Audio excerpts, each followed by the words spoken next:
Bom dia, gente. Aqui estou eu de novo. Vamos lá.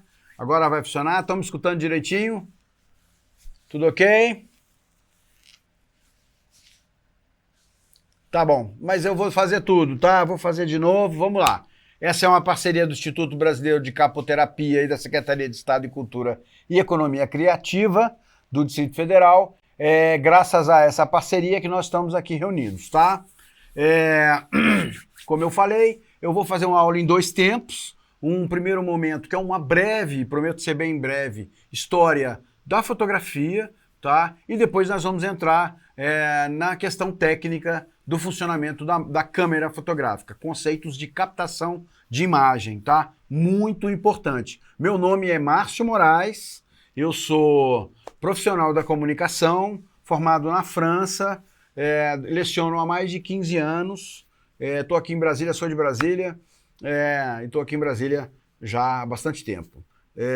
Vamos lá, vamos trabalhar porque o nosso tempo está ficando escasso. Então, lembrando, vou fazer uma apresentação sobre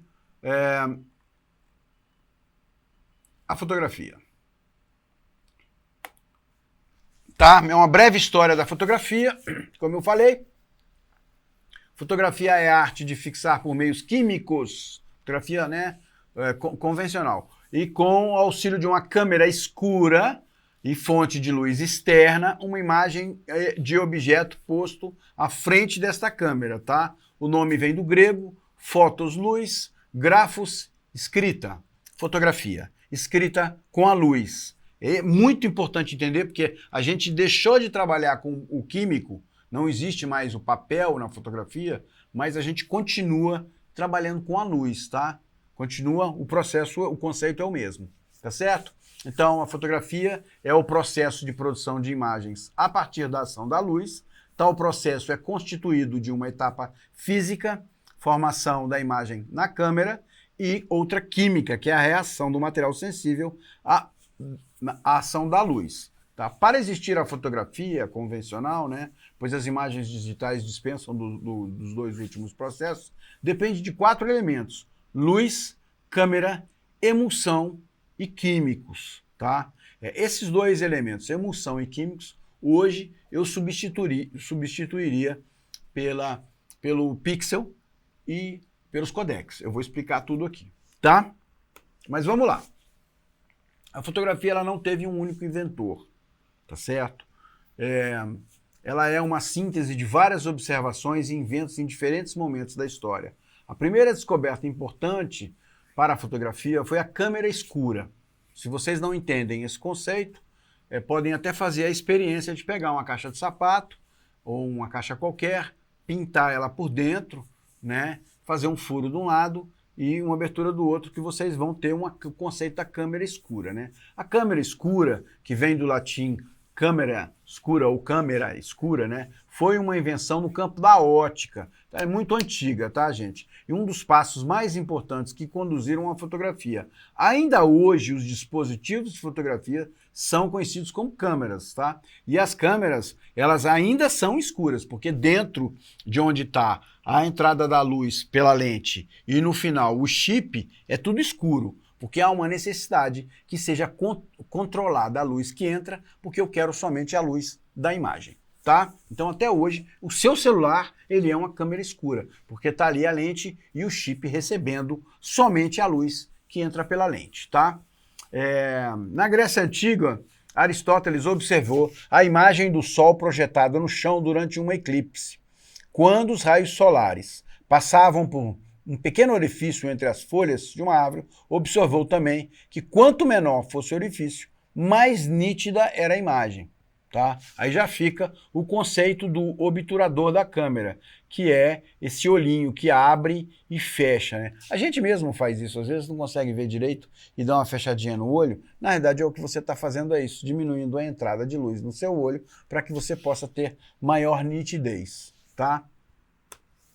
Então a câmera escura está aí, um desenho, uma ilustração da câmera escura. Eu vou passar essa apresentação assim que eu acabar ela, tá certo?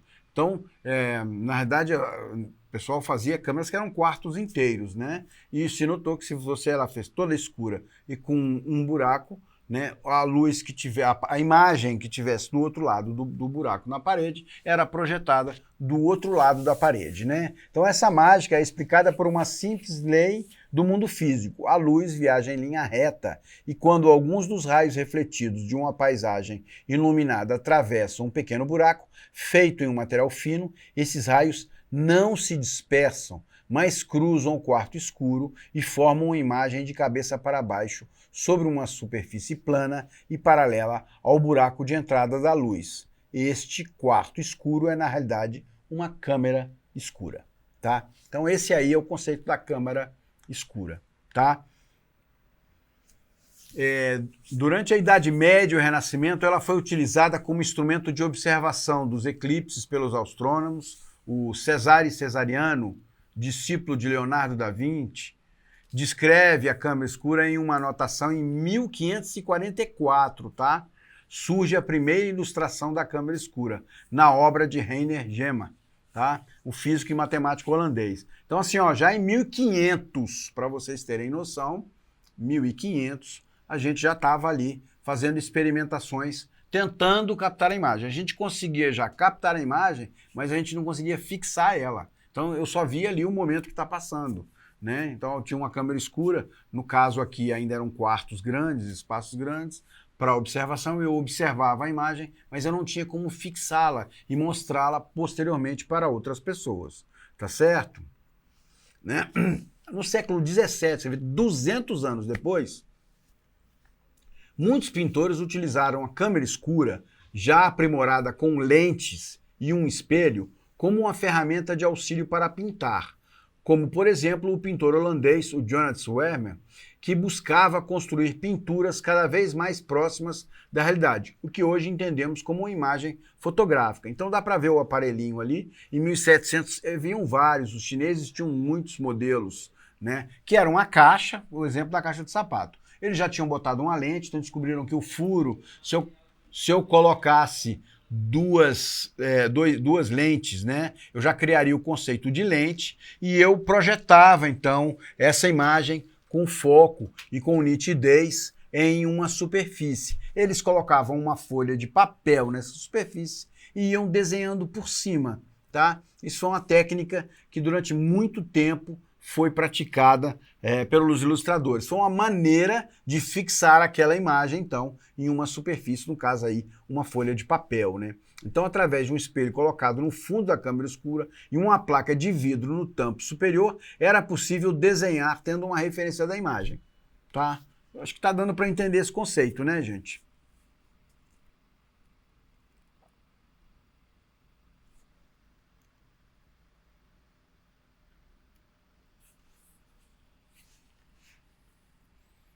Maravilha, maravilha. Vamos lá. Tá? Essa ferramentinha, ela durou séculos, tá? Lembrando que nós estamos ali, né, no século XVII, tá, gente? Então, a questão toda era a fixação dessa imagem, a fotografia mesmo, a fixação da imagem fotográfica. Foi então quando em 1800, cento e tantos anos depois, na França, Joseph Nicéphore, né, litógrafo e oficial do exército, gravou uma imagem em casa de pombo sob um telhado em uma chapa de metal. Essa exposição durou 7 horas. Foi a primeira fotografia impressa pela luz do sol. Então ele pegou a câmera escura e ele passou uma emulsão fotográfica, né, que ele desenvolveu ali uma experiência com... Ele fazia um líquido porque se descobriu que os sais, né, de metais eram sensíveis à luz, então ele misturou uma emulsão, passou numa chapa de metal e expôs essa imagem durante 7 horas, pra vocês terem noção. É abrir a fotografia, fazer o clique e ficar segurando o clique 7 horas, tá? Não é fazer assim, clique e sai a fotografia. É apertar e segurar o clique durante 7 horas. Falando em apertar e segurar, saiu a lista aí, pessoal. Vamos assinar a lista aí, tá? Saiu a lista sim, vamos lá assinar, pessoal. Vamos assinar a lista aí para não perder. Tá bom, gente?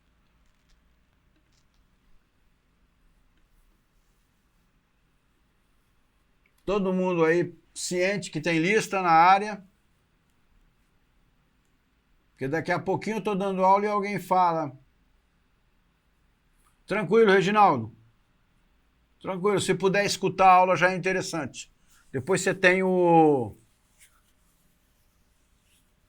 Depois você tem o material de apoio aí que eu estou apresentando.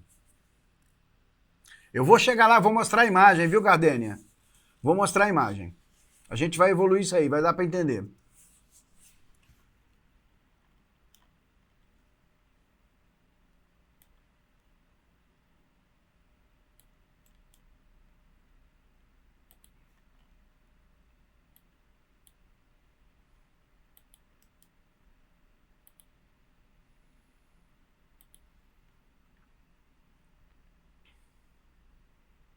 Tá aí, mandei de novo, Maria José. Assina aí, pessoal, assina aí.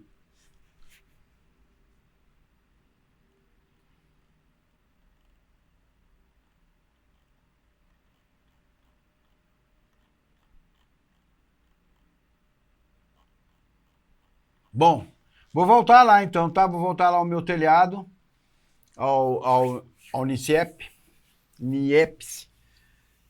Vamos lá. Deixa eu explicar de novo. Ele pegou essa caixa aqui, tá? E em vez de colocar aqui um vidro no final inclinado, ele colocou no fundo dela uma chapa de metal. E ele passou, ele fez uma emulsão com sais de prata, fez uma emulsão, né? Fez uma experiência ali com sal, para ela ficar sensível à luz, tá?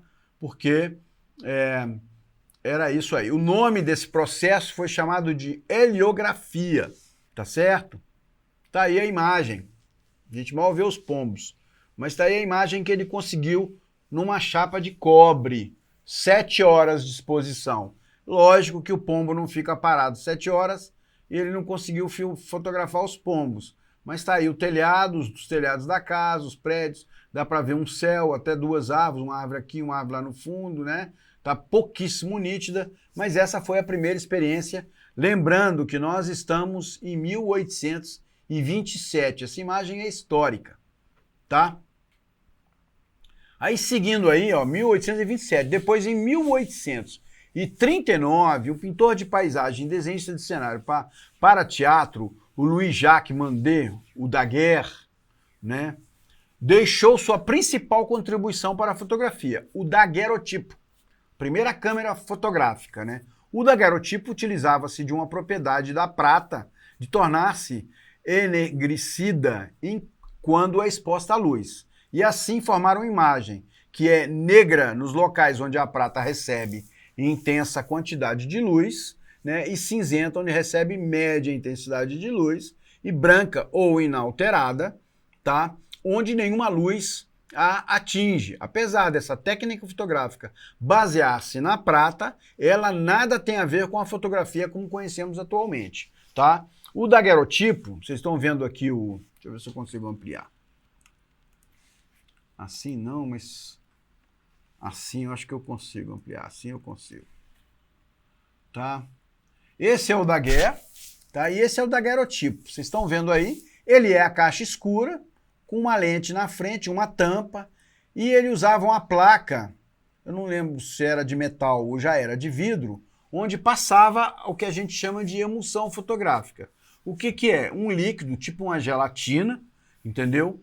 Com os sais de prata. Por quê? Porque sabia-se já que o sal de prata ele era sensível à luz. E aí aquilo ali era como uma fotografia. Ele botava a caixinha lá, prendia ela no tripézinho, bonitinho, e tirava a imagem. Faziam exposições longas também, não eram horas, mas eram exposições longas. Esse foi a primeira câmera fotográfica, gente. Lembrando que ela nasceu em 1839, tá? O daguerrotipo, tá certo? A pessoa passava o líquido na placa, que eu acho que era de vidro já, passava, colocava na caixinha bonitinha lá, fazia isso no escuro, e chegava, colocava a câmera num lugar, então tirava, e aquilo ali fixava aquela imagem que estava na frente da lente, tá certo? É o conceito da câmera fotográfica, tá certo? Então essa foi a primeira câmera fotográfica que nós tivemos, tá?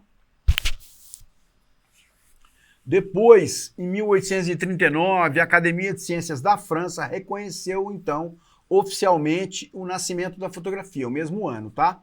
Em 39. Porque o daguerreotipo, então, era um equipamento que você podia comprar, né, e fazer fotografias já. Primeiras imagens estavam nascendo. Em 1941, o inglês, né, William Henry Fox, o Talbot, inventava a caloptia, que inclusive existe até hoje, tem gente que faz experiências com caloptia, tá? O primeiro processo negativo positivo do papel, né? Porque tenta entender, onde bate a luz, ele escurece. Então a imagem que você tem inicial é uma imagem negativa, tá? A gente chama de negativo porque ela é o contrário da imagem real, né? Então Daguerre e Talbot anunciaram na mesma época suas descobertas, mas para os ingleses a invenção do processo negativo e positivo de Talbot foi a base da fotografia moderna. Tá? Aí o esquema é sempre o mesmo, uma caixa, uma lente e atrás uma placa ou de vidro ou de metal onde a emulsão era colocada, tá? E aí em 1844 saiu o primeiro livro do Mundo Ilustrado com fotografias, intitulado como The Pencil of Nature, né? Publicado em fascículos, é considerado um importante momento na história da fotografia. Tá? Isso aí a gente está em 1800, hein, gente? Ele foi escrito por Henry Fox Talbot, que detalhou o desenvolvimento da caloptia e incluía 24 fotografias ilustrando as possibilidades de aplicação da nova técnica. E mais uma vez mostrando o lado comercial do Talbot, quer dizer, ele lançou uma câmera e ele tinha um livro, uma espécie de manual, vamos dizer assim, mostrando o que era possível já fazer com essa técnica, tá? Tá aí uma das imagens, então, né, originária. As imagens incluíam paisagens, arquitetura, estilo, mas somente um retrato. Por isso, por conta do longo tempo de exposição necessário. Era difícil fotografar uma pessoa, porque ficava ali 30 minutos, 1 hora em exposição para formar uma imagem, né? Então fica difícil, que é quase um tempo parado que a pessoa tem que ficar olhando para a câmera ali, né? E aí essa técnica impedia um pouco ainda da gente tirar retratos, vamos dizer assim, né? E junto, então, um pequeno texto explicando, enaltecendo as vantagens da nova técnica, né? Ainda existem 15 livros desse aí hoje, em museus e etc, tá? Tá aí, então, o Talbot. Aí chegou no que a gente tem hoje, né, originando hoje, que é um americano, o George Eastman. Ele escreveu o seu nome na história da fotografia ao criar uma emulsão de gelatina e brometo de prata em forma de rolos. Porque você imagina o seguinte, eu tenho uma câmera e eu vou tirar uma foto. É uma placa de vidro. Então eu tinha que levar uma outra caixa com várias placas de vidro, esconder isso no escuro, porque era sensível à luz, né, para não estragar, ou fazer um movimento muito rápido, trocar essa placa para abrir o meu obturador e tirar uma foto nova, tá certo? Então, o que foi que aconteceu? O Eastman, né, que nasceu, foi o nascimento da Kodak, tá? Porque o nome dele era George Eastman Kodak, tá? George Eastman Kodak. Ele pensou o seguinte, e se eu colocar essa emulsão que é sensível num rolo de celulose? Entendeu? Então, se eu passar e conseguir enrolar, eu consigo colocar atrás da câmera um rolo, e aí eu vou passando o rolo e tiro várias fotografias. Foi esse o pensamento, né? Então ele conseguiu passar, eram rolinhos, e ele passava uma gelatina com brometo de prata, a gelatina endurecia, secava, ficava durinha, né? E aí nasceu o filme. Filme como alguns de vocês talvez tenham conhecido, né? Muitos não conhecem, mas o histórico, filme de fotografia e filme de cinema. Foi aí que nasceu o filme. A gente conseguiu então colocar, só a partir disso aí é que a gente conseguiu fazer filme, porque não tinha nem como pensar antes de fazer filme, porque era uma fotografia numa placa, outra noutra, mas com a emulsão num rolo, era possível então já fazer várias fotografias em sequência. Tá? Então já estava mais próximo da gente conceituar o nascimento do cinema, como a gente conhece hoje, né? Então, até então, a fotografia era exclusividade de profissionais. né? Foi com a introdução da máquina fotográfica com o filme flexível que a fotografia se tornou mais barata e dessa forma pôde se difundir por todo o planeta. A pessoa comprava a câmera com filme, batia as fotos, levava lá e eles revelavam para eles, ainda tinha isso. Aí nasceu então a Kodak, que foi uma empresa importantíssima para a fotografia e para o cinema, né? Em 1888 ele lançou a empresa Kodak, que em 1990 a câmera Kodak Brown, uma das mais populares produzidas em larga escala pela indústria de George, né? Para os usuários dessas máquinas, bastava tirar as fotos e entregá-las à Kodak, que eles faziam, né, o processamento e entregava a câmera já com os filmes pronto e as fotos prontas, tá? Então, ele tinha um slogan, né, que aperte o botão e nós faremos o resto. Tá aqui, ó, câmeras. Isso era câmeras já, então, no começo do século XIX. O modelinho, a caixinha pôde diminuir de tamanho, né? As lentes melhoravam e a exposição, então, já ficava melhor, porque os sais de prata tinham uma quantidade maior de sais na emulsão e permitia, então, que as exposições já eram menores, a fotografia já era menor, o tempo de exposição, tá? E aí, ó, foram nascendo várias câmeras. Essas aqui ainda são antigas, essas aqui são do começo do século XIX, meados do século XIX, para a gente então evoluir e chegar no que a gente chegou hoje com o nascimento do chip, né? Que é a fotografia em bits, tá? Eu vou explicar bem isso aí, né? Mas a gente passou da emulsão, né, química, né, vamos dizer assim, do sal de prata para ter então a captação da imagem. O conceito continua sendo o mesmo. Uma caixa com uma lente na frente. Só tem que atrás a gente colocou um sensor. Então a máquina fotográfica digital veio revolucionar o processo fotográfico, principalmente com a ausência do filme, né?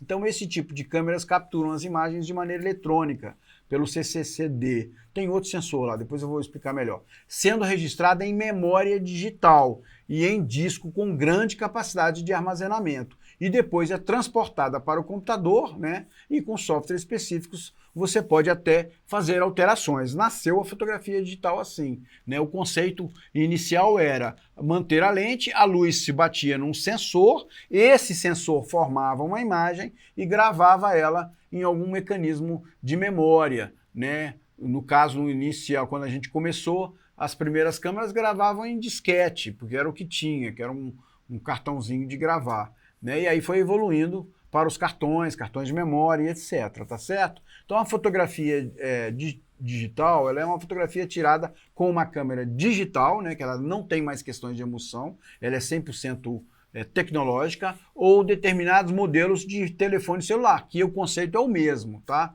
Né? Resultando um arquivo digital que pode ser editado, impresso, compartilhado ou armazenado em um website, dispositivos de armazenamento digital. Dispensa-se, importante é entender isso, dispensou qualquer processo de revelação e o suporte de material fotossensível. Eliminamos isso, né? A visualização da imagem pode ser feita no ato, através dos recursos da câmera. Isso aí foi a grande revolução, gente, né? Antes você estudava fotografia, operação de câmera, e você ficava meses para poder entender algumas coisas. E isso hoje, num dia, você entende. Porque você bate a foto, ficou escura, o que que é? É a sensibilidade do sensor? Não, é o tamanho do obturador? Não, é o tempo que o obturador está aberto? Entendeu? O obturador é o nome que se dá para o buraquinho da lente, tá? E aí a gente vai vendo a fotografia na hora e vai podendo ver o resultado que você causou. Isso é a mesma coisa para o vídeo. Isso é simplesmente maravilhoso. A gente não dá nem importância mais, né? Mas isso é maravilhoso. Foi a grande, eu ver na minha visão, foi a principal revolução da migração do analógico para o digital, foi isso. Porque permitiu que a gente pudesse, então, evoluir olhando, aprendendo com o próprio erro, tá? É isso, eu vou passar essa apresentaçãozinha aqui para vocês. Deixa eu vir aqui no... Opa!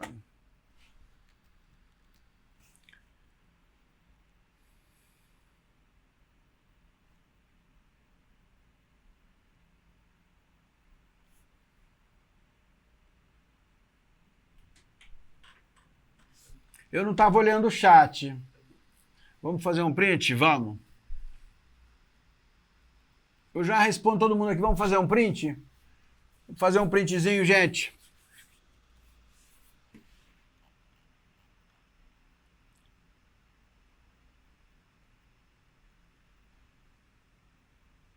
É porque eu só tenho uma tela e aí eu estava olhando a apresentação, tá, pessoal?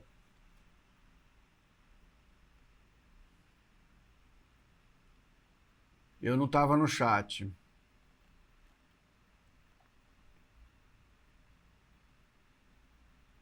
Sim, Rosiane, essas câmeras que eu estou falando aqui era só por enquanto preto e branco, tá? A fotografia, ela foi uma evolução também pela Kodak quando a gente descobriu sais sensíveis à cor em relação à luz. E aí o processo químico se alterou. Então, se eu mergulhasse naquele químico ali, ela reagia com o vermelho. Se eu mergulhasse naquele outro, ela reagia com o azul. E assim foi nascendo a fotografia colorida, entendeu? Sim, eu vou, no grupo não, eu vou até colocar agora esse material. Enquanto a gente está fazendo o print aqui, essa é a aula que eu dei aqui. É uma aula breve, tá, gente? O assunto cabe um aprofundamento, mas é só para vocês entenderem o conceito ali. E depois eles vão postar no grupo para quem não conseguir baixar agora, tá? Mas tá aí a aula, tá? E depois eu vou postar no grupo, não se preocupem, tá?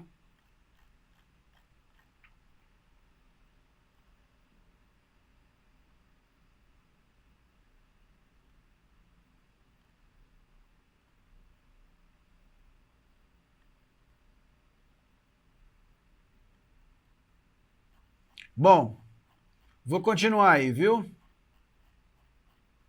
Agora, então assim, a gente está no digital, né? Deu para entender? Temos então uma captação de imagem feita com um sensor de frente para a lente e não mais uma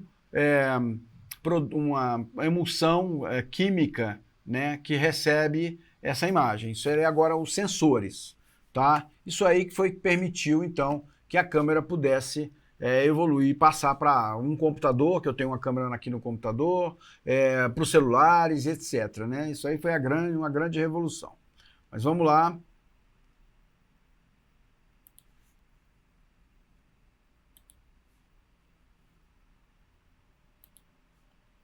Né? Só tem como é que a gente grava isso? Tá?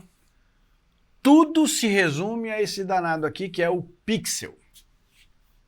Tá certo, gente? Importante entender esse conceito de digital que é o pixel, tá? Eu vou explicar bem assim, que é o foco principal para vocês entenderem hoje. Porque assim, ó, agora vocês estão olhando para pixel. Eu estou olhando para essa tela, é pixel. Tá? Abriu o celular, mexeu no celular, é pixel. Tá certo?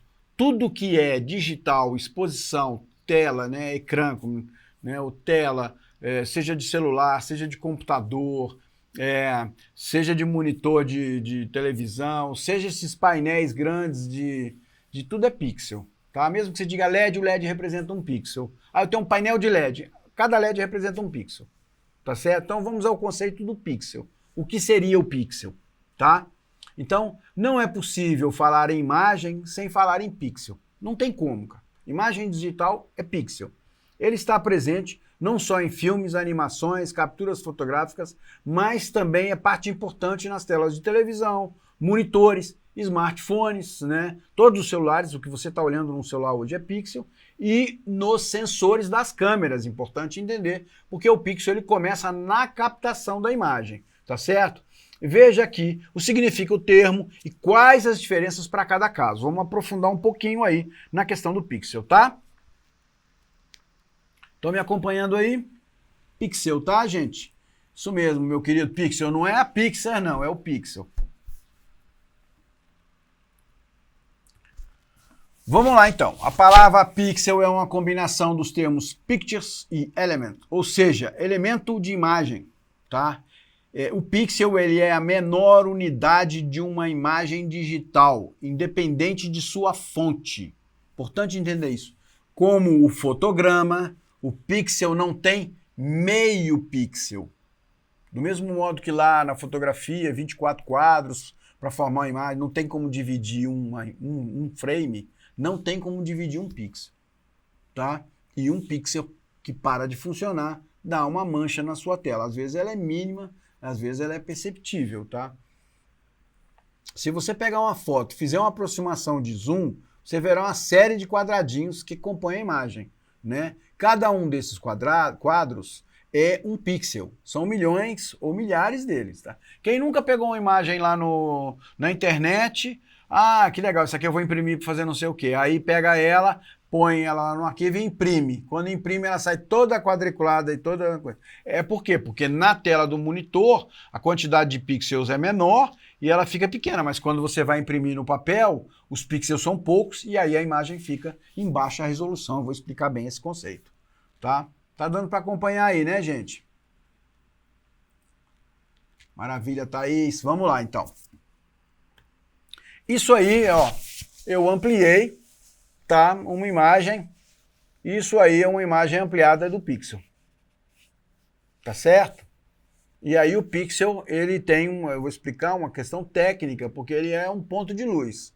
E aí, como luz, ele pode ser de várias cores, né? Com intensidade de luminosidade, etc, etc. Tá certo? Ok, vamos lá. Cada pixel é baseado em 3 cores básicas.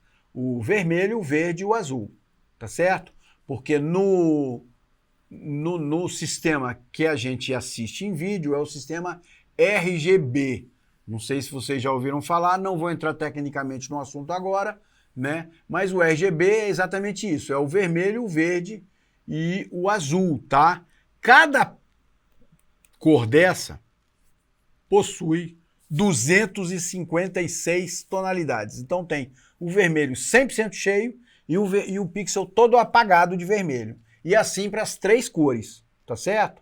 Então, se eu multiplicar, eu proporciono até 16 milhões de combinações de cores diferentes, que às vezes não são nem perceptíveis pelo olho humano. Tá? É o que dá a magia da imagem na tela, porque o pixel ele pode misturar então ali um tanto X de vermelho, X de verde, X de azul, ou 100% apagado, ou 100% aceso. 100% apagado, preto. 100% aceso, branco. Tá certo? Então é aí que a gente chega lá, tá? E a qualidade de uma imagem, ela depende de quantos pixels compõem ela, tá certo? Quantos pixels tem naquela imagem, né? Logo, quantos mais pixels, maior a qualidade. Nós chamamos isso de resolução. Ah, aumenta a resolução aí. Na verdade, você vai ter que inventar pixels. A minha câmera é melhor que aquela ali, porque a minha câmera tem uma resolução melhor. Por quê? Quer dizer que a minha câmera capta mais pixels que aquela outra câmera. Tá dando para acompanhar aí, né? Tudo bem, né, gente? Se tiver alguma dúvida aqui, vai falando. Vamos lá. Então, resolução. A resolução da imagem descreve o nível de detalhe que uma imagem comporta, tá? O termo se aplica igualmente às imagens digitais, imagens em filme e outros tipos de imagem. Resolução mais alta significa mais detalhe. Se eu tenho mais pixels ali, se eu tenho maior resolução, eu tenho uma nitidez maior da imagem, né? Então, a resolução de imagem pode ser medida de várias formas. Basicamente, a resolução quantifica quão próximas as linhas podem ficar umas das outras e assim serem visivelmente determinadas. Quer dizer o quê? A quantidade de pixel numa área aumenta a minha qualidade, né? As unidades de resolução podem ser ligadas a tamanhos físicos, por exemplo, linhas por milímetro, linhas por polegada. A gente usa muito o sistema americano, que é linhas por polegada, né? Que é, essa imagem aí tem boa resolução, ela 300 ppi, quer dizer 300 pontos por polegada. Tá? Aumenta a resolução, qual é a resolução que o cara olha lá? Tá 72, baixa a resolução. O que acontece, por exemplo, com o exemplo que eu dei da impressão de uma folha, é o que você olha no monitor hoje, normalmente os monitores, seja de celular, seja de computador, etc., eles têm 72 pontos por polegada, 72 ppps, tá? E a resolução para a impressão que fique mais ou menos decente seria 300, tá certo? Para que comece a ficar para o olho humano visível ali, os pontos não fiquem estourando. Então essa diferença aí é que causa perda de qualidade quando você pega um material da web e imprime ele, tá? Então, é isso aí, as unidades de resolução podem ser ligadas ao tamanho físico, né? Linhas por milímetros, linha por polegada, ou o tamanho total de uma figura, linhas por altura da imagem, também conhecidas simplesmente com linhas de televisão. Por isso que às vezes você olha, a minha televisão tem qualidade melhor. Qual é a minha? A minha tem 2K, 4K. O que quer dizer isso?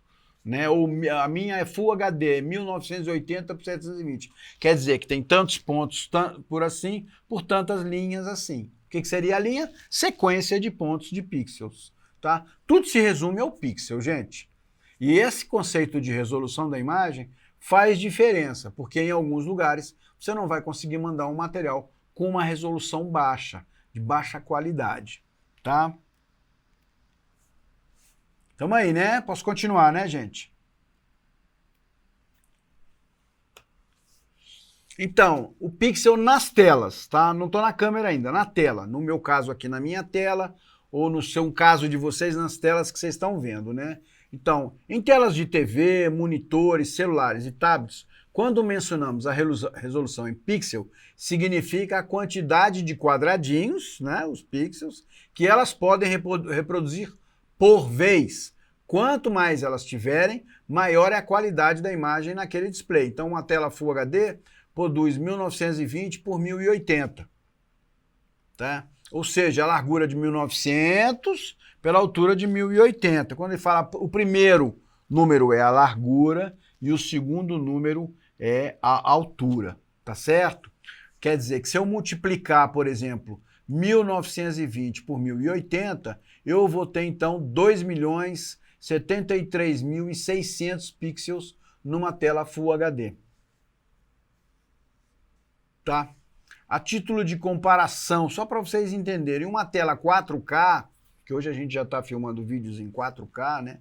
E aí eu preciso filmar, porque aí tenta entender. Não adianta eu ter uma tela, uma câmera 4K e eu filmar em 4K e depois vai ser exibido em Full HD. Há uma perda de resolução. Estão entendendo o conceito, né? Porque, ó, uma tela 4K ela é 3.840 pixels por 2.160 pixels. Linhas de pixels, né? Então, se eu fizer uma soma aí, dá 8.294.400 pixels. É 4 vezes, por isso que chama de 4K, é 4 vezes mais o volume de uma Full HD. Aí você imagina o 8K, né, que está chegando, que vai dar 3.177.600 pixels. Porque são 7.680 pixels assim, por 4.220 linhas assim. Tá? É o que a gente tem na tela, gente. É simples. E é uma observação importante para quem está querendo trabalhar profissionalmente. Vale a pena você olhar, vai comprar um monitor para o computador, vai comprar um notebook, olha a resolução da tela. Porque se você vai trabalhar com vídeo, entende? Você precisa ter uma resolução decente para trabalhar, né? Vai comprar um celular, eu vou trabalhar com o celular. Olha a resolução do seu celular. Porque hoje você pode ter equipamentos melhores, né, que me permitem uma melhor qualidade de trabalho, tá? Sim, esses equipamentos serão mais caros. Não dá para comparar uma tela que gera, né, ali 2 milhões de pixels numa tela que gera 8 milhões de pixels, né? Isso é muito expressivo, vamos dizer assim. Tá certo?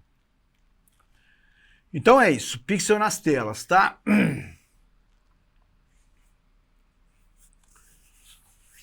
Quanto mais pixels, maior a resolução e quantidade de imagem. A diferença está no tamanho do pixel e não da tela, tá?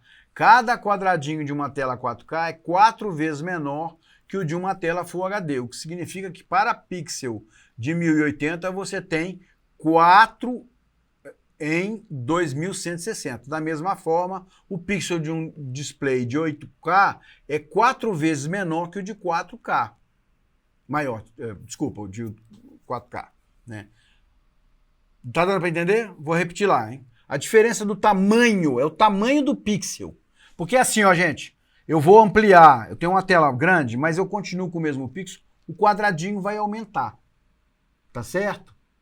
Então, assim, eu tenho um quadrado, o pixel ele não divide, mas ele aumenta de tamanho. Então, olha lá, cada quadradinho de uma tela 4K é 4 vezes menor que o de uma tela Full HD. Então, eu ampliei, como eu botei mais pixel lá, e ficou menorzinho, entendeu? E aí, o do de 8K ainda é menor ainda, entendeu? O que que faz? Me melhora a qualidade, porque o pixel grande ele é visível, né? Quem nunca pegou uma tela, se não nunca fizeram, experimentem. Pegue o computador, pega uma imagem, abre ela e vai ampliando, ampliando e ampliando. Vocês vão ter isso aqui, ó, foi o que eu fiz aqui. Vocês vão ter coisas assim. É engraçado que às vezes você vê o rosto, pega um rosto, uma fotografia do rosto de uma pessoa e vai dando zoom até onde seu zoom permite. Entendeu? Se você abrir então um programa de edição de imagem, você vai chegar num nível, né, nesse nível. Vai ampliando que você vai vendo o pixel e a cor de cada pixel. No final não forma imagem. Se eu voltar, você vai ver, ah, essa imagem aqui é a pele da pessoa. Mas quando você abriu, você diz, nossa, tem rosa, tem outras cores, porque é a composição daquela imagem. Tá certo? Tá dando para acompanhar aí, moçada? Tá ok? Eu sei que é bem técnico, eu prometo que hoje vai ser a última aula profunda nesse conceito de técnico aí. Mas é bom entender e guardar bem esse conceito, tá? Porque a gente está no digital hoje e quem está trabalhando com isso é importante não se passar por leigo, né? É importante entender. Não tem problema, eu trabalho só com celular, eu faço só rede social. Se você tiver uma resolução decente para rede social, a gente vai chegar lá, você está tranquilo, entendeu?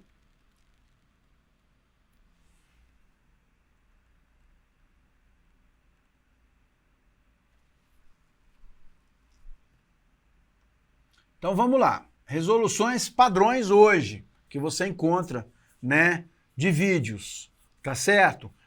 Algumas a gente não encontra mais porque a gente nem tem mais para usar. Quando a gente começou, eu lembro quando começou com a internet, eu trabalho com geração de animação e eu fiz muita imagem quando a internet começou, GIFs e pequenas animações, a gente trabalhava com um formatinho bem pequenininho que era o SD, chama SD símbolo de standard, tá? Então eram os modelos standard, que é de 240p, quer dizer que são 240 pixels, tá? Que era 420 por 240. A gente sempre conta as linhas, tá? A referência sempre é as linhas, tá certo?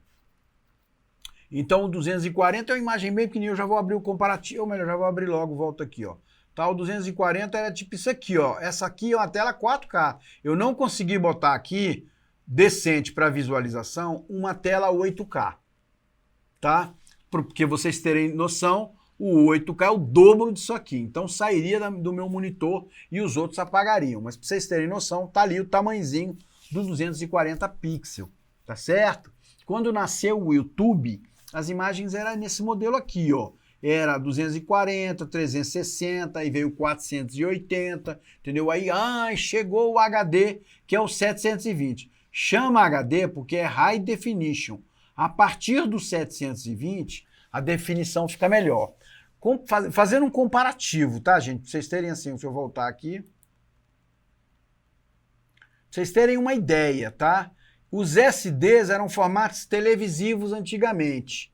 Aquela televisão de bolha, que aqui tem aquela lâmpada, né, que era um tubão grandão, aquela televisão antiga, sem ser de LED, de plasma e etc., ela tinha 640 linhas. É esse modelo aqui, acima do 480. Seria isso aqui, ó, tá?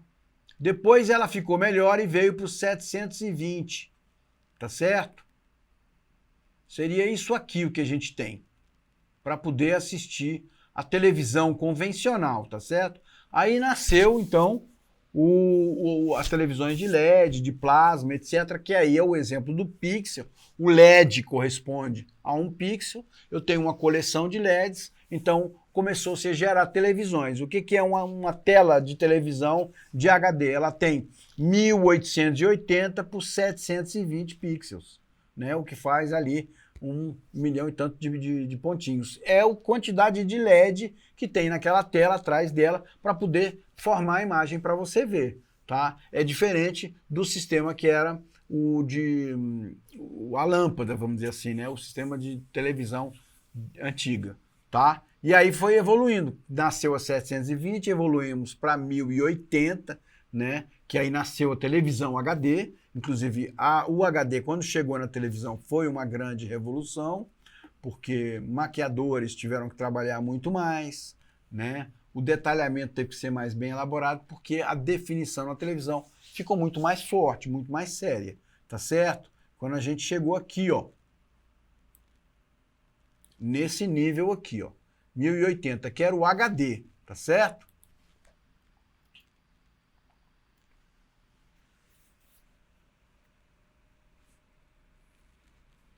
Importantíssimo saber como funciona, importantíssimo.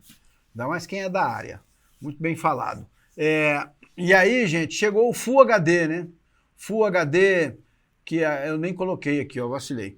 O Full HD, ele seria próximo ao 2K, porque o Full HD, como eu expliquei lá na frente, o Full HD ele é 1080, tá aqui, ó, 1920 por 1080, tá?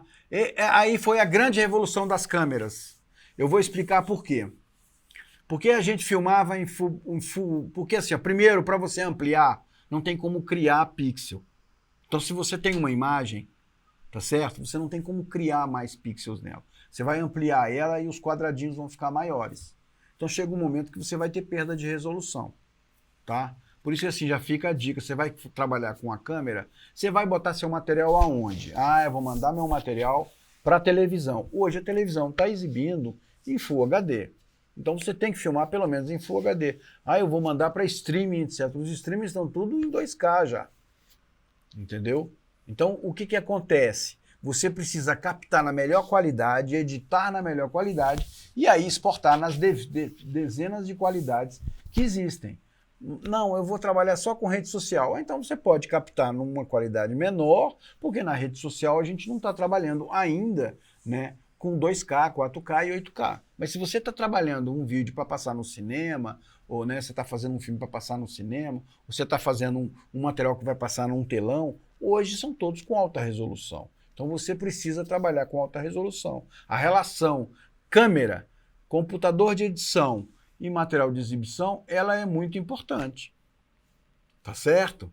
Então, assim, o Full HD ele foi uma revolução, por quê? Porque quando as câmeras de fotografar e de filmar chegaram no Full HD, ficou muito próximo do 2K, que na época era o que o cinema estava exibindo.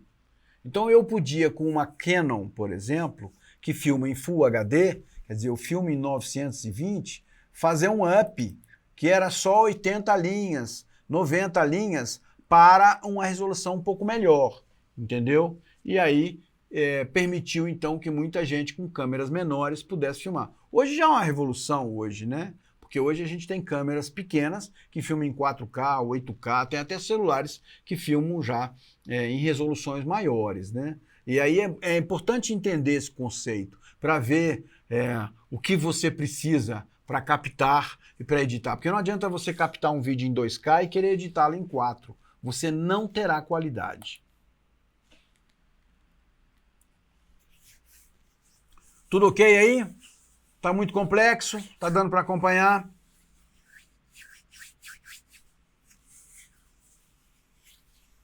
É complexo, moçada, mas se der para entender, isso aí vai dar um ganho muito grande para vocês no quesito profissional, tá? E no entendimento de como você pode trabalhar, né? É áudio, é? Pode escrever, Cabral? Eu acho que eu tô com problema de áudio.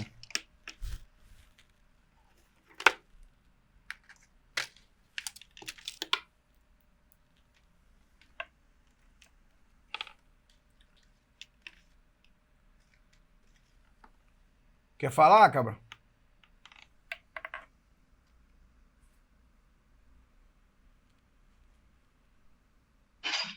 Sim. Pode falar.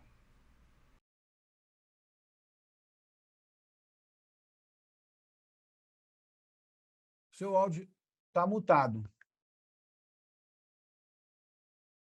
Ok, agora? Uhum. Eu falo primeiro agradecer Rosana, que não é brincadeira, não. A equipe que fica lá atrás, professor, consertando os fios, correndo, montando os tripés, a gente sempre lembra deles. Aí vem dando o bom dia, né, para Rosana, o professor, para os colegas. Isso aí realmente toda a equipe é importante. Mas eu acredito que o professor no decorrer já explicou que a minha dúvida era referente às empresas que emitem o sinal hoje em dia. é, os televisores, nossos equipamentos já estão aptos a receber essa quantidade de pixels, né? Igual a evolução de 4K para 8K, ou isso vai ser pessoal, cada um vai ter que adaptar o seu equipamento. E também era mais para a gente interromper, já para os colegas participarem também, né? Porque eu estou vendo pouca participação assim. A minha curiosidade é essa, se vai ser pessoal, se cada um vai ter seu equipamento, porque está chegando nas nossas casas fibra ótica, o sinal por satélite, e isso vai influenciar muito nas imagens, ou eu vou ter que estar sempre adaptando meus equipamentos? Obrigado. Vamos lá, muito bem perguntado, viu, Cabral? Primeiro eu vou separar, Cabral, por onde vem o sinal, tá? Porque, por exemplo, se eu estou usando televisão, a televisão, como a gente conhece televisão, né?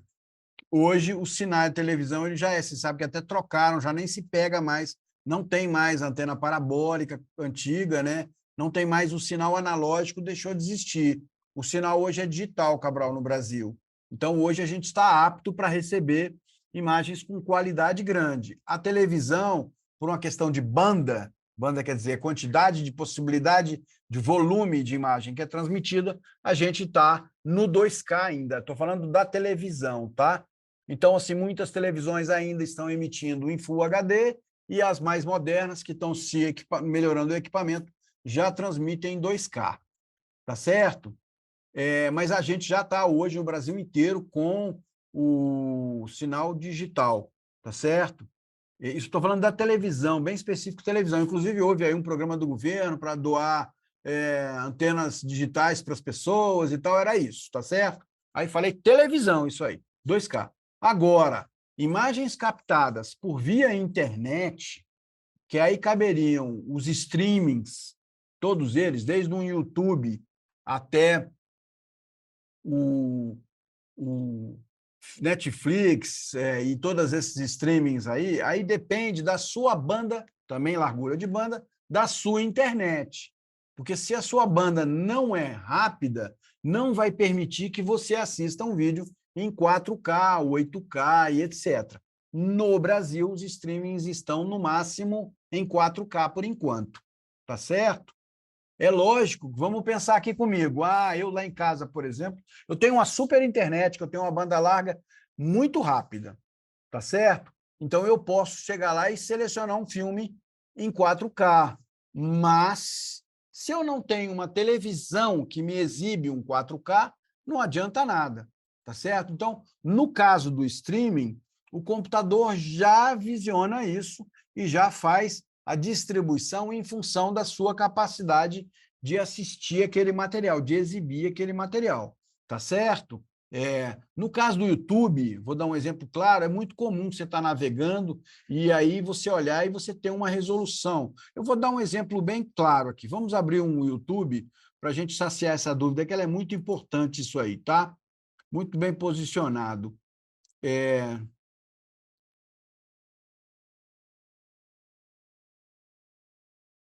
Aqui, ó.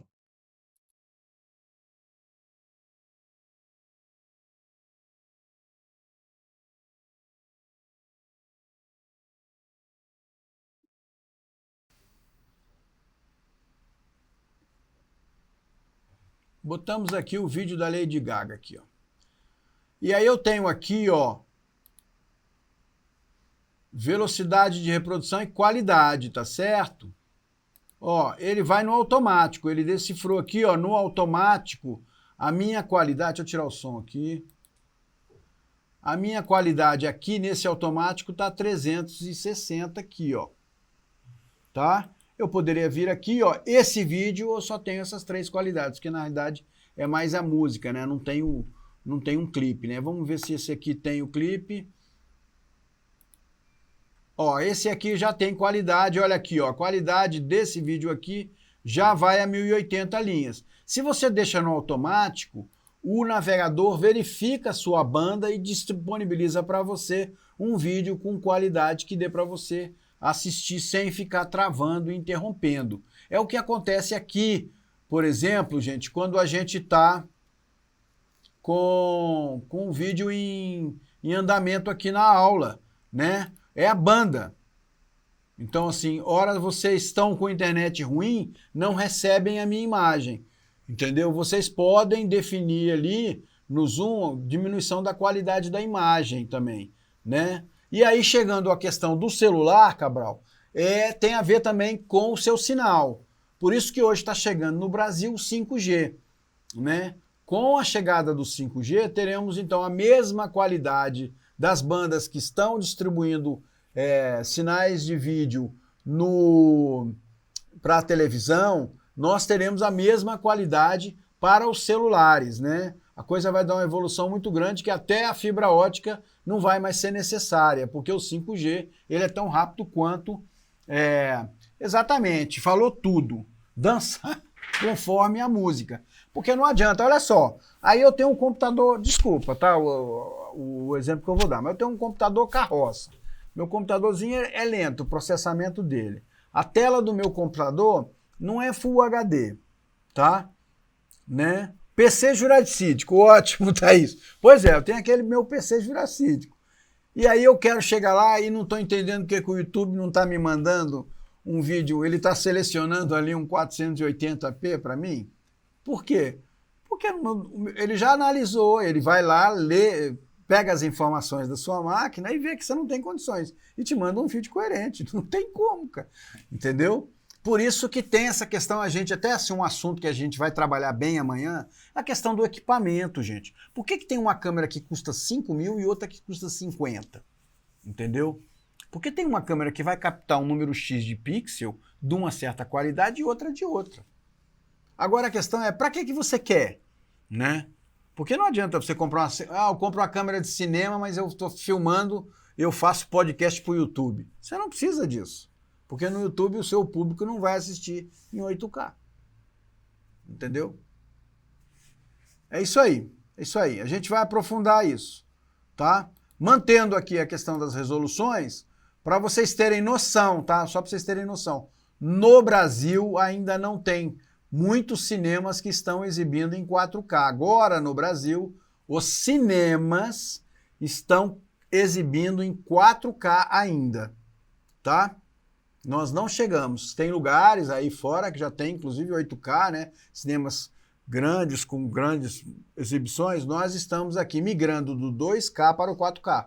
Em compensação, todos os cinemas já estão digitalizados. Então, nós não assistimos mais filme. Como eu dei aula de breve lá, o filme, a película que é exibida, a luzinha que projeta, já não é mais isso. Hoje é projetado um arquivo digital, tá?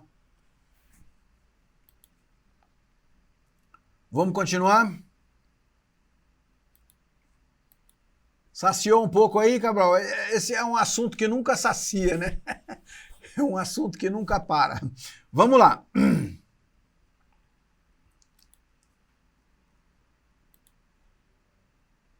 Tá aqui, ó. Então, resoluções de vídeo, só para vocês verem tamanhos, né? Você imagina pegar um tamanho desse aqui de 240 e tentar botar numa tela dessa aqui, ó. Você vai ter um mosaico de quadradinhos. Tá? Isso aí é a tela, gente. Aí vamos para a câmera, porque nosso foco principal é câmera também. Vamos para a câmera, então. Tá aqui, ó. Vamos lá. Pixel em câmeras, tá?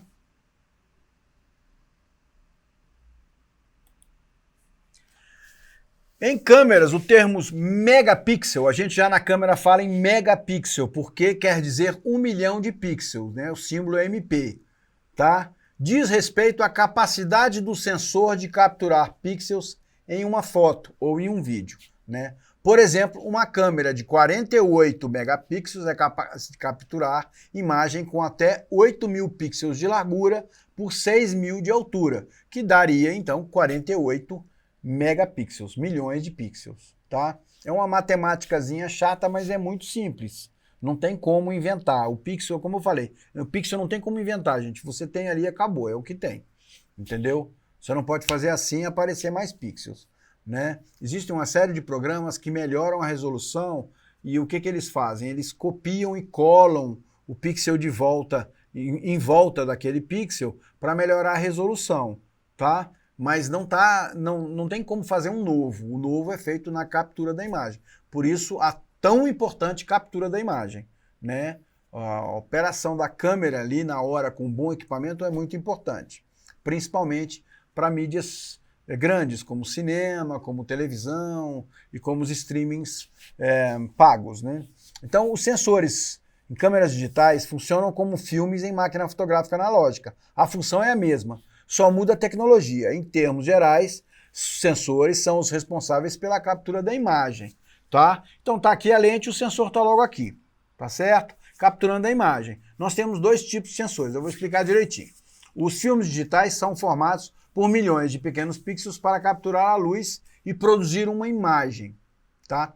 Tecnicamente falando, os pixels possuem um fotossítio, seria um pontinho, tá? Que coleta os pontos de luz em uma cavidade. Então ele captura aquele ponto de luz ali e registra ele no sensor dele, tá? Então ele se enche de pontinhos de luz ali para formar a imagem. No mercado existem alguns tipos diferentes de sensores que podem variar de acordo com o desejo de cada fotógrafo, tá? Basicamente, existem dois tipos de sensores, que é o CCD, né? Que é o mais sensível em situação de pouca luz e cria imagens mais nítidas, no entanto, gastam mais energias, puxam mais a bateria. E o CMOS, né, o CMOS, que é mais barato e consome menos energia que o seu rival. Justamente por isso é usado em webcams e nas câmeras de celulares. Tá, basicamente, gente, é um sensor mais simples e um mais complexo, tá? Um de melhor qualidade e um de menor qualidade, que são aplicados em função da necessidade. Então você sempre vai achar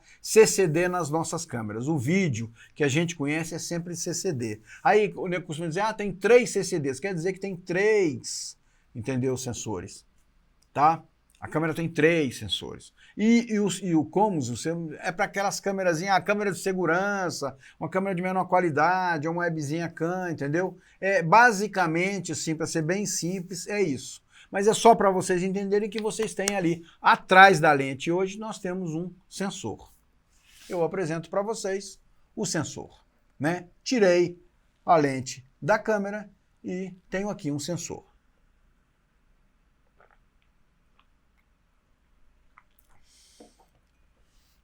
Ele está logo ali atrás da lente, tá? É a parte mais delicada da sua câmera. Exige o mesmo cuidado que as pessoas tinham com a fotografia, com o filme para não arranhar, você tem que ter com o sensor. Ainda é pior, porque um filme, se você arranhar o filme, você estraga o filme. Se eu tirar o filme e botar um filme novo na minha câmera, eu não terei esse arranhão. Mas se eu arranhar o meu sensor, eu terei um arranhão em todas as fotografias que eu tirar dali para frente, tá? Então isso aqui, assim, é a alma da câmera de filmar e de fotografia, tá certo? Se tiver o famoso pixel morto, né, um pixel que apaga, deu um problema de contato e ele apagou, entendeu? Eu vou ter um pixel morto dali para todas as outras câmeras, tá? Tá dando para acompanhar essa parte aí, moçada?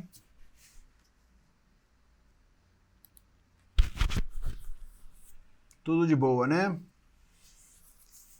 Então vamos lá. Continuando com câmera. Existe aí 2 tipos de câmera, eu não vou entrar nesse assunto. A próxima aula, inclusive, eu vou trazer uma câmera para vocês verem. Existem câmeras que tem um espelho na frente, que aí quando você vai filmar ou fotografar, que são as DSLR, né, que estão em altas, que são câmeras a bom custo-benefício, uma câmera boa para comprar e boa para você ter um bom resultado, esse espelho tem dois objetivos. Um, você olhar a imagem, que ela reflete a imagem e manda para você, e outro, proteger o sensor. Mas existem as câmeras sem espelho, que não tem proteção do sensor, e elas são mais delicadas, tá? Amanhã a gente vai olhar essa questão dos equipamentos direitinho e da captação da imagem. Tá certo? Aí vamos para mais um assunto, o assunto, vamos dizer assim, final do nossa aula de hoje, para a gente poder entender. Depois eu faço uma revisão geral, tá, gente? É a questão do frame rate, ou taxa de fotogramas. A gente conversou sobre isso, eu introduzi o assunto na aula passada, que é, tá, eu estou filmando, né? A câmera, esquece a fotografia, nosso assunto é vídeo. Então eu estou filmando. E aí a questão é quantas imagens esse sensor vai captar por segundo, tá? É chamado hoje de frame rate, ou taxa de fotogramas, ou em português, FPS, frames por segundo, tá? É o mais comum que a gente fala, né? Que eu lembrei, falei para vocês, né? No cinema 24 quadros por segundo é o mais comum, tá? Mas no vídeo permite que a gente faça em vários quadros por segundo, tá certo? É importante entender que isso também tem uma relação. Meu mouse está dando um probleminha aqui, peraí. Isso também tem uma relação direta com a qualidade da imagem. Porque se eu mostro poucos quadros por segundo, se eu fizer um movimento muito... Se uma imagem parada, eu fizer 15 quadros por segundo, não tem problema. Mas uma imagem em movimento, se eu fizer poucos quadros por segundo,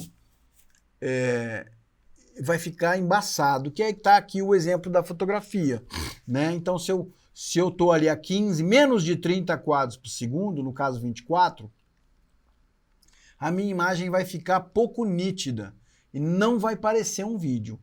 E quanto mais eu aumento meus frames por segundo, quer dizer, a minha capacidade da câmera de registrar imagens, então eu tenho melhor qualidade. Para que o objeto tenha qualidade de filme, no caso de cinema, a gente filma 24 quadros por segundo, tá? Então as taxas de fotogramas referem-se ao número de vezes que as imagens são expostas numa tela durante um determinado segundo, para dar a ilusão do movimento.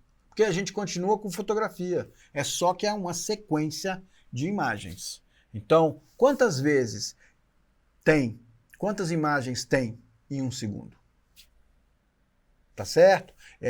Isso aí é muito importante. Aí também cai no mesmo assunto. Tem câmeras que você não consegue regular isso. Você sempre vai filmar a 30 frames por segundo. Aí a câmera já está um pouco melhor, ela pode fazer 24 quadros, a 60 quadros. Tem câmeras que filmam 120, 240. Isso também tem uma relação com o custo-benefício, né? O valor da câmera. Porque uma câmera que consegue registrar 120 frames por segundo custa muito mais caro que uma câmera que só registra 30 frames por segundo, né? Agora tem que ver a sua necessidade, né?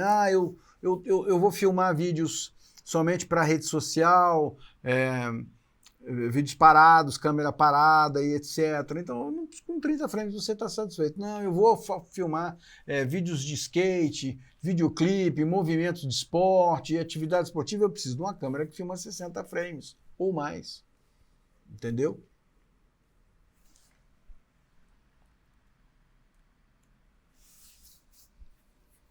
A lista 1 saiu, daqui a pouquinho deve estar saindo a lista 2, tá? Tudo ok, a questão dos frames por segundo, né, gente?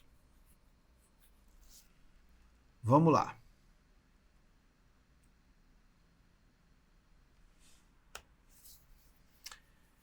Então, para definirmos o frame rate de um vídeo, temos como base a medida FPS. Se você é um gamer, né, se você joga, você entende um pouco isso. Provavelmente já deve saber o que significa essa sigla, mas se não, abaixo uma breve explicação, tá? Eu vou lá tentar fixar de novo.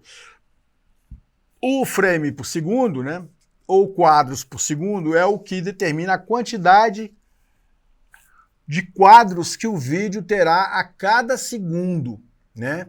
Por exemplo, se um vídeo tem 30 frames por segundo, isso significa que a cada segundo do vídeo serão mostrados 30 imagens em uma sequência, tá certo? Isso aí é importante entender que é assim, gente. Aí até fica para quem vai editar e para quem vai filmar. Você precisa saber, isso aí é vamos dizer assim, meio que um acordo que você faz com a sua equipe, tá? Para poder editar um material igual, porque você pode ter dificuldade se hoje eu vou fazer uma filmagem, eu vou lá e filmo em 30 frames. Aí amanhã eu vou lá e faço outra filmagem e filmo em 60 frames, tá certo? Aí depois é a mesma coisa da resolução, hoje eu vou lá e filmo em Full HD. Ah, meu cartão tá vazio, eu vou lá, filmo, tem bastante espaço, filmo em Full HD, né? Aí ficou ok. Aí amanhã eu vou lá filmar, meu cartão tá cheio, ou se eu filmar muito tempo, acho que não cabe no cartão, e diminuo para HD a resolução. Você já imaginou isso na ilha de edição, na hora de montar? Você vai ter que fazer uma equalização. E você fica mais fácil você equalizar para baixo, sem perda de qualidade, do que equalizar para cima. Então não adiantou nada você ter filmado um vídeo em Full HD se você tem um outro em baixa resolução. Tá certo? Você vai ter que equalizar o material.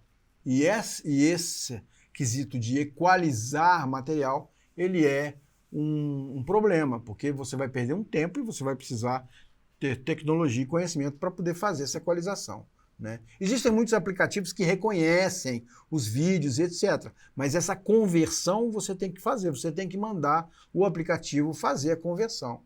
Então o melhor é que quando você vai fazer um trabalho, você já saiba para onde vai, qual é o produto inicial, entendeu? Eu vou dar um exemplo claro, eu estou fazendo um filme, tá? Eu estou fazendo um filme, meu filme ele vai para o cinema, tá certo? Tudo bem, depois de um tempo eu vou botar o meu filme no YouTube, tá certo? Mas como a janela principal dele é o cinema, então eu vou tentar filmar melhor resolução. Ah, eu tenho equipamento para filmar em 4K, então nós vamos fazer o filme em 4K. Então eu vou filmar todo o material em 4K. Ah, não precisa ser 60 frames, porque eu não tenho nenhum movimento pesado, nem nada, não tem nenhuma cena pesada, ok. Filmei então em 30 frames. Então filmei todo o meu material em 4K em 30 frames. Agora eu vou editar esse material, eu vou fazer uma montagem do filme, né? Nessa montagem do filme, o que eu vou fazer? Eu vou continuar trabalhando a 4K porque eu tenho uma boa ilha de edição, eu tenho um bom equipamento e vou lá e filmo e edito tudo em 4K, tá certo? Aí, ok, aí vou exportar meu filme e gerar o meu arquivo em 4K. Mandei para o cinema em 4K. Aí passou no cinema e tal, depois de um tempo eu preciso, vou vender o filme para a televisão. Aí a televisão diz, olha, eu quero uma cópia. Não adianta mandar a cópia 4K para a televisão, porque a televisão não vai exibir em 4K. Então eu vou fazer uma conversão do meu filme de 4K para 2K para enviar o vídeo para a televisão. Tá certo? Ah, e agora eu vou botar o filme no YouTube, porque no YouTube agora o pessoal vai assistir, já passou, já não vou ganhar dinheiro com ele, vou botar ele de graça no YouTube. Vou lá, botei o filme no YouTube. No YouTube, posso manter o 2K? Pode manter o 2K, mas eu não quero muita qualidade, porque eu não quero que as pessoas baixem e tenham um filme de alta qualidade. Então, botei no YouTube em Full HD. Fui lá e fiz uma nova conversão. Meu filme original está em 4K. Fiz uma nova conversão do filme de 4K para Full HD e mandei e subi no YouTube, por exemplo. Essa conversão que vocês viram aqui, ó. Tá, deixa eu pegar um filme aqui.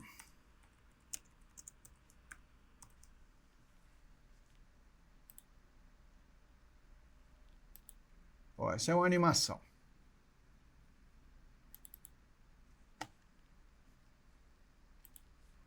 Essa conversão aqui, ó, que aparece é porque o vídeo que foi enviado, ele foi enviado a 1080. Hoje no YouTube você consegue, dependendo da sua banda, né, da sua internet, você consegue assistir vídeos mais... print ou lista? Lista? você consegue exibir vídeos com maior resolução, mas ele só converte para baixo. Então, se você subir um vídeo 2K, ele vai fazer todas as conversões para baixo. Mas se você manda um vídeo 1080, ele só vai converter para baixo. Não tem como ele converter para cima, porque não tem como inventar pixel. Tá acompanhando, moçada? Vamos de lista?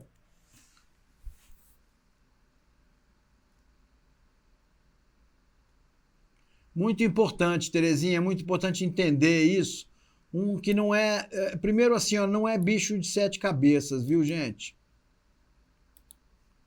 Não tem bicho de 7 cabeças nenhum, tá? Então, assim, pô, tá, isso é da época do Atari, maravilhoso. Dá para pegar toda a história aí e acompanhar tudo. A gente não pode ficar com medo, sabe?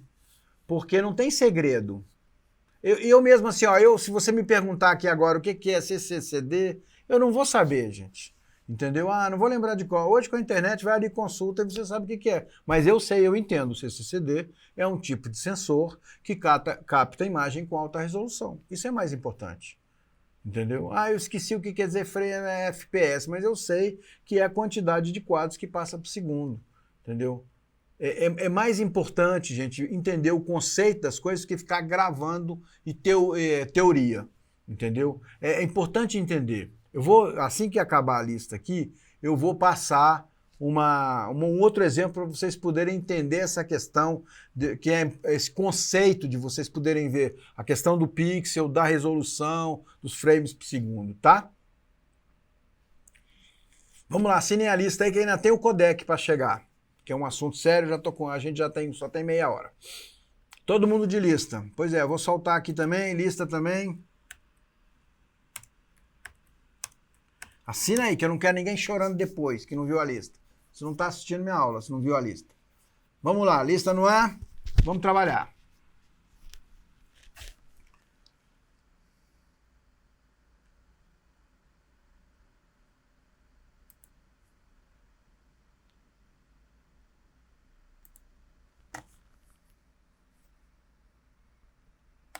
Vou manter outro exemplo aqui, antes de passar para o codec, só para vocês poderem entender. Eu vou dar um outro exemplo, tá? E é um exemplo mais comum, que é assim, muita gente não tem um super computador para trabalhar e para editar um material em 4K. Muita gente, porque exige HD e exige processamento. Mas eu tenho um notebook ali que é bom. E aí eu comprei uma câmera, que hoje está muito acessível, as câmeras, eu comprei uma câmera que filma em 4K, tá certo? Então, o que eu vou fazer? Eu vou fazer meu curta-metragem, tá? Eu vou filmar o meu curta-metragem em 4K. Então, eu filmei ele na melhor qualidade. A minha câmera é 4K, consegue filmar em 4K. Hoje você compra umas câmeras pequenininhas que filmam em 4K, que são excelentes, tá? Filmei em 4K meu curta-metragem, tá certo? O que eu vou fazer? Eu vou fazer uma conversão desse material para editar ele em 2K, por exemplo. Então eu vou converter o material, fazer abaixar a resolução dele e vou editar ele em 2K. Tá certo? E aí eu vou exportar ele em 2K, posso exportar ele em Full HD, posso exportar ele em outros formatos menores, tá certo? Nesse modelo de exemplo, eu estou captando a melhor qualidade que eu posso. Por quê? Porque a minha câmera consegue captar na melhor qualidade. E estou editando dentro das minhas possibilidades.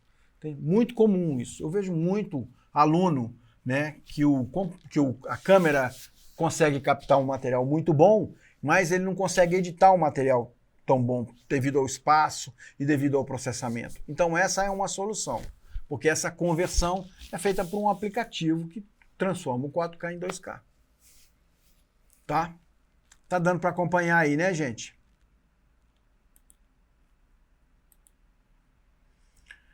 Então vamos lá, codec, último assunto técnico aí. Muita gente não entende, eu vou até antes de explicar aqui o codec,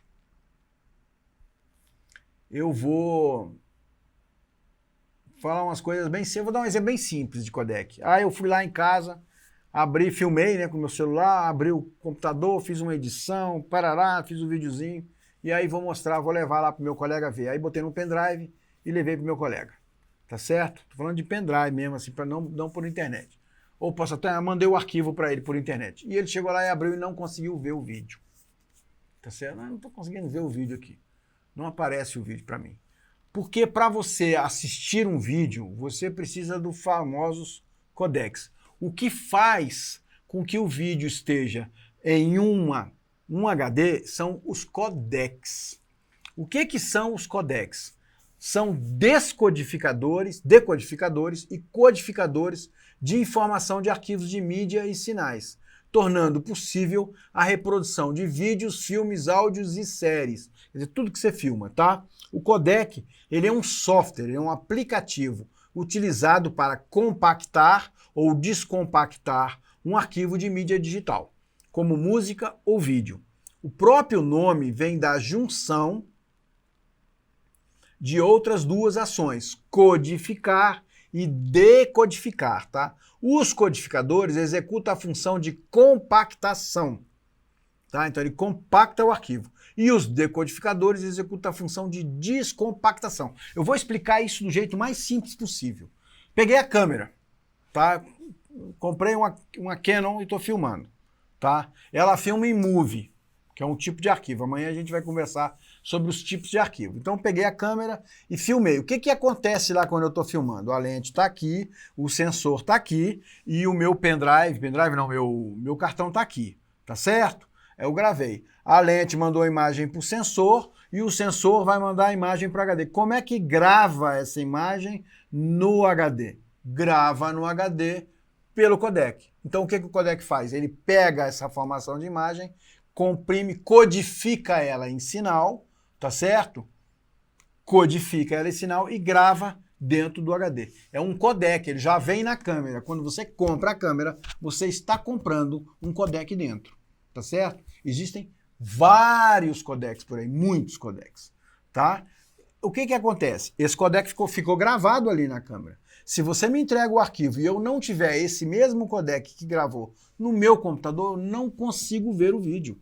Porque eu não tenho o programa que descodifica, porque ele foi codificado. Quando ele passou do sensor para o HD, houve uma codificação da informação, no caso, do vídeo. Tá certo? E aí, quando eu vou tirar do meu HD para o meu computador de novo, para eu editar, eu preciso ter esse mesmo codec. Tá certo? Tá dando para entender esse conceito, gente?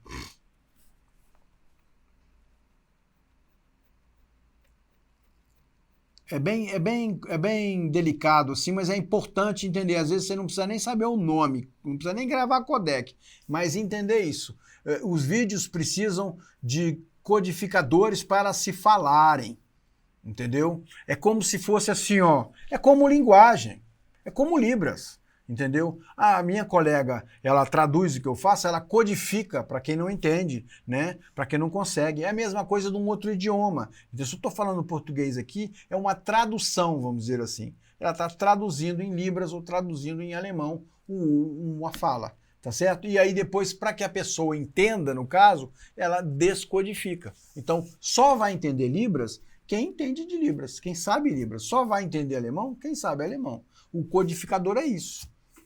Tá? Ele é uma espécie de tradutor. E, na realidade, ele grava o sinal e desgrava o sinal, né? Descodifica o código e codifica de novo. Tá? Eles são muito úteis. Hoje existem vários, né? Vários. E hoje eles são todos de graça. Você não compra mais. Houve uma época em que você, para assistir uma coisa, você tinha que comprar, né, aquele programa para poder assistir. Hoje não precisa mais, porque a concorrência é muito grande, né? Então, assim, é muito fácil hoje. O que acontece é assim, não estou conseguindo ver o vídeo no meu computador. Tenta ver que arquivo que é. É um arquivo X. Então vou baixar aqui o programa que lê o arquivo. Eu vou dar um exemplo de um arquivo que é o .move, tá? Que é uma extensão de arquivo de vídeo que foi criada pela Apple. E às vezes você está no Windows e você não consegue ver o Move, né? Porque não tem ali o codec do Move no seu computador, tá certo? Vou te na aula aqui, tá no arquivo, tá? Na próxima já aparece aqui, ó.